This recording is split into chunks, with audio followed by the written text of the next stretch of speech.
सोनीपत की सड़कों से कभी धूल समाप्त नहीं हुई आज तक। पहले भी धूल थी, आज भी धूल है। 10 साल से जो सरकार चल रही है वो संविधान के ही कसम लेके चलती है, संविधान के अनुसार ही चलती है। कोई भी सरकार 10 साल से इस सोनीपत की धरती से आपके चैनल के माध्यम से कि इसमें बाबा साहब अम्बेडकर ने ऐसा क्या लिख दिया जो इनको अब समझ में आया है कि संविधान बदलना जरूरी है। मैं इनको याद दिलाना चाहता हूँ, खाली दिल्ली को नहीं, पूरे देश को बचाने में सरहद पर सोनीपत के युवा जाकर खड़े होते हैं। तलवार जी ने मेरे से ये बोला था, गंदे आदमी को टिकट दे दी।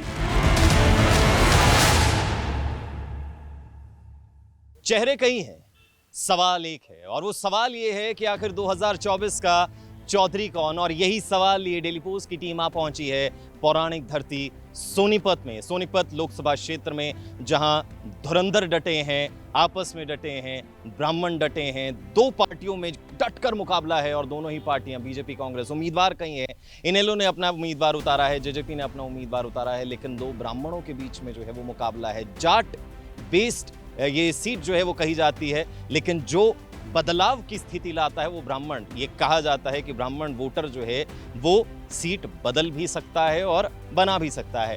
क्या समीकरण है, क्या कुछ खास है इस सीट का, पहले वो जान लेते हैं। भले ही दिल्ली से कुछ दूर है सोनीपत, लेकिन इस शहर की अपनी आप एक खास बात है, क्योंकि महाभारत के गांव जब मांगे गए थे श्री कृष्ण में, तो उसमें सोनीपत का नाम भी शामिल था और उस वक्त इस जगह को कहा जाता था स्वर्णपत।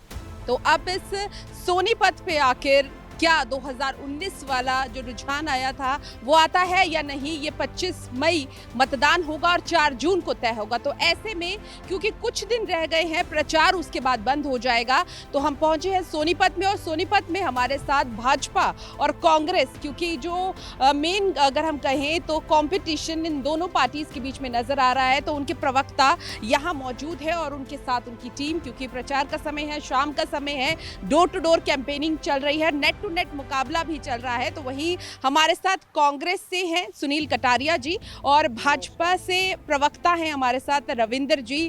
तो किस तरह से देखते हैं, सबसे पहले तो मुद्दों की बात हम जान लेते हैं और इसके लिए हम अपने सहयोगी से बात करते हैं। गौतम, तो राजेश खत्री जी को बुलाइए। हमारे साथ हैं। सर, सबसे बड़ा सबसे अहम सवाल ये होता है कि आखिर मुद्दे क्या हैं। लगभग आपको 25 से 28 साल सोनीपत में पत्रकारिता का अनुभव है, आप रहे हैं यहाँ पर, आपने इस जगह को बदलते देखा है। अहम मुद्दे क्या हैं जो इन चुनावों में आपको लगता है कि बहुत गरमाते हुए नजर आएंगे? जी बिल्कुल, देखिएगा, सबसे पहले तो बेहद खास मुद्दा है जो आम जनता के स्वास्थ्य से जुड़ा हुआ रहता है। सोनीपत की सड़कों से कभी धूल समाप्त नहीं हुई आज तक। पहले भी धूल थी, आज भी धूल है। और आप सोच सकते हैं कि बुजुर्ग भी सड़कों से गुजरता, बच्चे भी गुजरते हैं। वो धूल जब सांस के माध्यम से शरीर में जाती है तो बहुत नुकसान जो है शरीर को होता है। सड़कें ऐसा हाल रहता है सड़कों का। मुद्दा सड़क हो गया। हाँ, दूसरा मुद्दा पानी का है। लोगों को साफ पानी नहीं मिलता। बहुत सारी जगह ऐसी हैं जहाँ पर आज तक पानी की व्यवस्था नहीं हो पाई है। शिक्षा का भी मुद्दा है, जैसे प्राइवेट स्कूल हैं, बहुत महंगी शिक्षा मिलती है। सरकार तो दावे करती है कि शिक्षा जो है वो सस्ती हो गई है, लेकिन गरीब व्यक्ति तो प्राइवेट स्कूल में शिक्षा दिला ही नहीं सकता। ये 3 अहम मुद्दे हैं, इसके अलावा भी कुछ? इसके अतिरिक्त सोनीपत को पर्यटन स्थल का दर्जा दिलाने का बेहद खास मुद्दा है। महाभारत काल में जिन 5 गांवों की मांग की गई थी उनमें एक सोनीपत था, लेकिन आज तक सोनीपत को पर्यटन स्थल का दर्जा नहीं मिल पाया है। नेशनल हाईवे 44 से लाखों पर्यटक जो है प्रतिदिन यहाँ से गुजर जाते हैं, उधर कश्मीर तक चले जाते हैं, उधर तक पोर्ट ब्लेयर तक चले जाते हैं, यहीं से, इसी नेशनल हाईवे 44 से। लेकिन कोई भी पर्यटक सोनीपत की तरफ रुख नहीं करता। तो नेता, हाँ, पर्यटन स्थल का दर्जा भी एक मुद्दा। बहुत बढ़िया और बहुत बड़ा मुद्दा, क्योंकि कहा जाता है कि जब श्री कृष्ण कौरवों के पास गए तो उन्होंने कहा था कि दे दो महज 5 गाँव, रखो पूरी धरती तमाम। लेकिन वो 5 गाँव भी जो है वो नहीं दिए गए और फिर हुआ संग्राम, रण, युद्ध।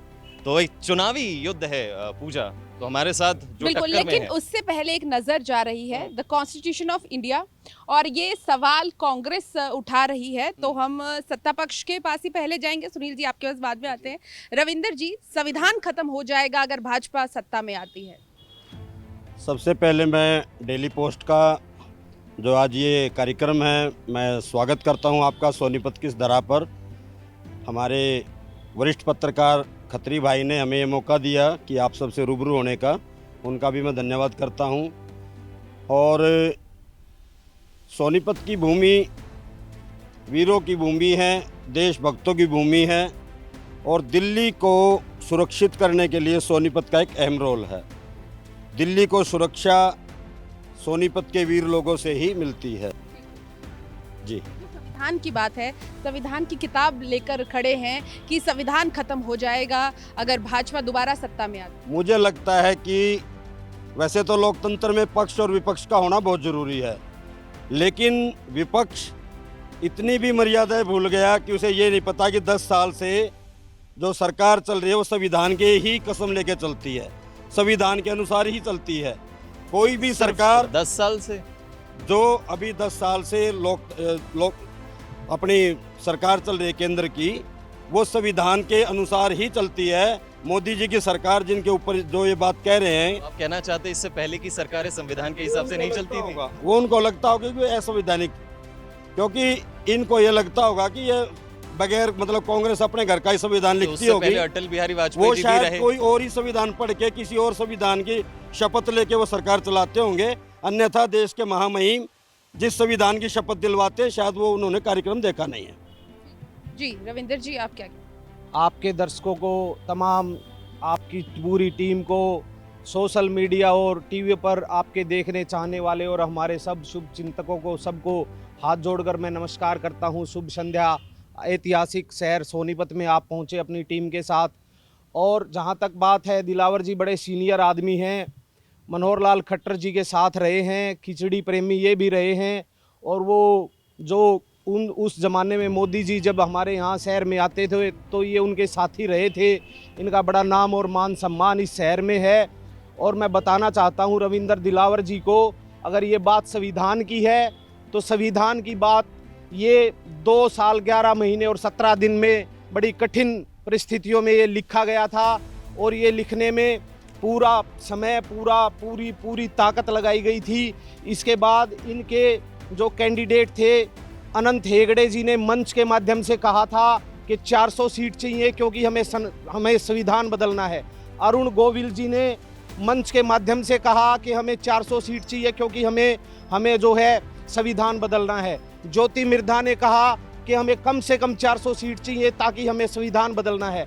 मैं पूछना चाहता हूं इस सोनीपत की धरती से, आपके चैनल के माध्यम से, कि इसमें बाबा साहब अम्बेडकर ने ऐसा क्या लिख दिया जो इनको अब समझ में आया है कि ये संविधान बदलना जरूरी है। और इसलिए मैं ये रविंदर दिलावर जी जो कि बहुत सीनियर आदमी, मैं इनसे भी पूछना चाहता हूँ। जरा ये जो लेकर आए हैं कॉन्स्टिट्यूशन की बुक, इनके परिचय जान लेते। क्या नाम? मैं सौरभ सचदेवा हूँ, NSUI लीगल सेल का चेयरमैन हूँ, पेशे से वकील हूँ। क्या जरूरत लग गई कि चलिए अब बहस चल रही है तो उसमें किताब लिए चलो? आपने देखा होगा कि भाजपा जगह जगह ये बोल रही है कि 400 पार की इसलिए ज़रूरत है क्योंकि हमें संविधान बदलना है। अभी भाजपा के प्रवक्ता आदरणीय दिलावर जी ने बोला कि सोनीपत की धरती वीरों की धरती है और दिल्ली को बचाने में इनका बहुत बड़ा हमारा योगदान है। मैं इनको याद दिलाना चाहता हूँ, खाली दिल्ली को नहीं, पूरे देश को बचाने में सरहद पर सोनीपत के युवा जाकर खड़े होते हैं। ये संविधान बदलने, इन्होंने तो फौज की पॉलिसी बदल दी। अग्निवीर को 4 साल पे, फौज को ये 4 साल पे रिटायर करने वाले हैं। इसी तरीके से संविधान को बदलने की वो कर रहे हैं। ये जो लेकिन सवाल, हाँ, ये जो स्थानीय मुद्दे, स्थानीय मुद्दों की बात, बिल्कुल ये जो सवाल है अग्निवीर का, दिलावर जी बात ये पीछा नहीं छोड़ेगा। जहाँ तक इन्होंने बात की है संविधान बदलने की, मैं अपने कांग्रेस के मित्रों से पूछना चाहता हूँ कि आज जिस संविधान की आप दुहाई दे रहे हैं, जिस संविधान को लिखने वाले मेरे प्रेरणा स्रोत बाबा भीमराव अंबेडकर जी, कांग्रेस ने उनके साथ क्या बर्ताव किया है वो स्वयं अपने अंदर झांक के देखें। एक सीट भी उनके लिए इन्होंने खाली नहीं की। एक दूध वाले को उनके खिलाफ उठा के उनको टिकट दिया और देश के इतने बड़े गौरवशाली व्यक्ति को इन्होंने हार का एक जामा पहनाया।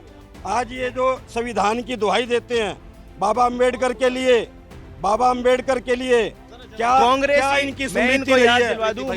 दिलवा दूं, कांग्रेस ही एक ऐसी पार्टी है जिन्होंने संविधान सभा में बाबा भीमराव अंबेडकर जी को संविधान सभा में ड्राफ्टिंग कमेटी का चेयरमैन बनाया था और इस संविधान जो लिखने के लिए उनको ताकत दी थी, उनको कहा था कि आप संविधान लिख के हमें दो। This is Congress. ये बाबा साहब के ऊपर कोई एहसान नहीं था, उनकी एक क्वालिटी थी, वो देश के सबसे विद्वान व्यक्ति थे। ठीक है, संविधान से उन्हें कॉन्स्टिट्यूशन बनाने, रुक जाइए क्योंकि वो एक ऐसे शख्स रहे जिन्होंने संविधान बनाया और जिस संविधान पर हम आज चलते हैं, हमारा देश चलता है।